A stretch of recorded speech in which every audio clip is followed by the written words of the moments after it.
Hi guys, update ko lang kayo.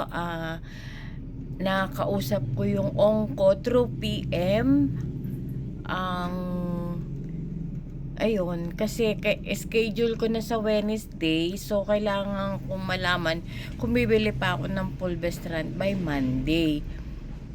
And yun, ang sabi, proceed daw sa Pulvestrant. Hindi na muna ako nagtanong kasi magkakausap naman kami on Wednesday kung bakit yun yung desisyon, kung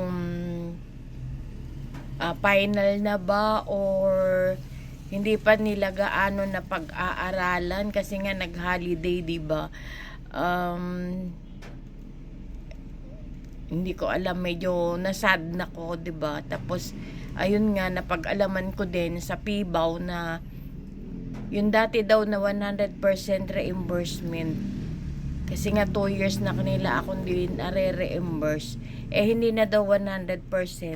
Hindi na ako nagtanong kung ilang percent yung ibibigay nila, pero nasasaad doon sa libro ng PIBAW na lahat ng gamot ng dependents and retired military ay sagot ng PIBAW.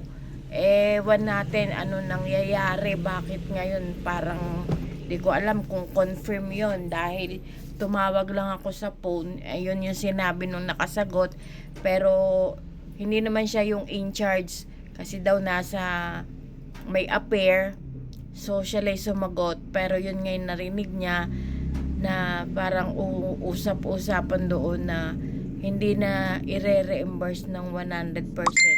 Nakakasad. Kaya ayun, yun lang guys, medyo frustrated ako. Bye.